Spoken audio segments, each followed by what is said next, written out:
Pemirsa, terima kasih Anda tetap bersama kami di Buletin Jabar.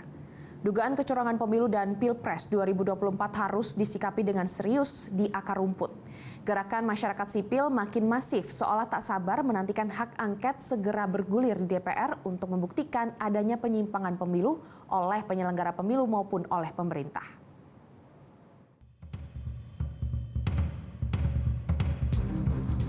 Wacana penggunaan hak angket DPR untuk mengusut dugaan kecurigaan pemilu 2024 kian hari kian berhembus kencang.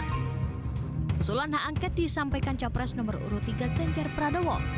Usulan ini mengemuka bukan tanpa alasan. Pemilu 2024 yang diduga curang menjadi latar belakang utamanya. Kalau ingin melihat, membuktikan, mengetahui, hak angket paling bagus karena kita menyelidiki. Itulah yang kemudian saya usulkan waktu itu. Di bawahnya interpelasi. Minimum sebenarnya Komisi 2 memanggil penyelenggara pemilu apa yang terjadi. IT-nya lah, kejadian setiap TPS kok melebihi 300, ini kan anomali. Masa kayak gini diam aja? Enggak lah.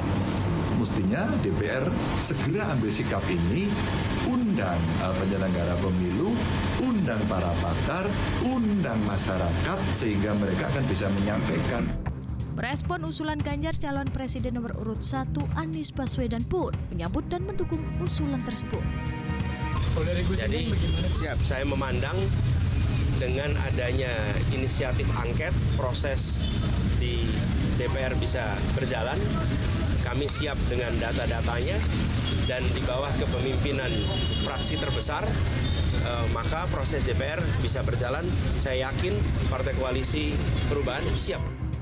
Tak bisa dibantah, gerakan rakyat menggugat pemilu 2024 dan aksi lawan pemilu curang makin menggema tak hanya di ibu kota Jakarta, namun di sejumlah daerah.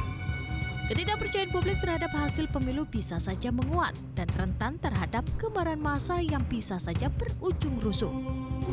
Hal ini bisa saja dihindari secara dini jika hak angket bisa bergulir di parlemen untuk membuktikan benar tidaknya telah terjadi kecurangan dalam pemilu dan Pilpres 2024. Memang tidak ada soal, kan bagus mereka menghilangkan kecurigaan.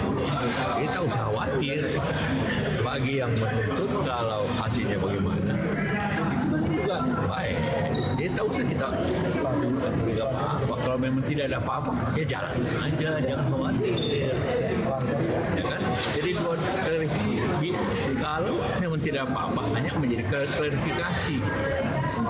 Terkecuali kalau ada memang ada apa-apa, juga orang takut biasanya.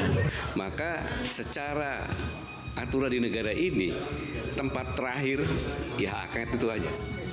Kalau itu nggak bisa ya terpaksa parlemen jalanan nanti yang bekerja. Kan sayang kalau pakai parlemen jalanan bisa terjadi kacauan dan sebagainya. Tapi kalau hak angket ini berjalan, ini kan kita lihat saja nanti kan gitu. Jadi kebenaran mana yang benar-benar terjadi. Namun Ketua Umum Demokrat Agus Harimurti Yudhoyono menilai tidak melihat adanya urgensi terkait usulan hak angket untuk mengusut dugaan kecurangan pemilu 2024. AHY juga tidak melihat keanehan kemenangan Prabowo Gibran dan selisih suara yang cukup jauh. Saya tidak melihat ada urgensi ke sana. Bukan hanya karena Demokrat saat ini adalah bagian dari pemerintahan, tetapi juga saya melihat bahwa walaupun sekali kita menghormati, penghitungan masih berlangsung ya, bagaimanapun kita menunggu secara formal dan resmi oleh KPU, tetapi bisa dilihat secara rasional juga hasil penghitungan sementara terkait dengan Pilpres ini sudah menempatkan pasangan 02 Prabowo Gibran sebagai kandidat yang unggul dan jauh, unggulnya marginnya besar. Sementara Presiden Joko Widodo menyebut hak angket sebagai bagian dalam demokrasi. Pemilu ke DPR, gimana respon Pak Presiden? Ya itu hak demokrasi, nggak apa-apa. Hasil pemilu harus benar-benar bisa dipercaya dan diakui oleh seluruh rakyat Indonesia. Meski tidak akan mampu mengubah keputusan KPU dan Mahkamah Konstitusi terkait dengan hasil pemilu dan Pilpres, hak angket untuk membuktikan kecurangan pemilu 2024 sangat urgent dilakukan. Tim Liputan Metro TV. Jelajahi cara baru mendapatkan informasi. Download Metro TV Extend sekarang.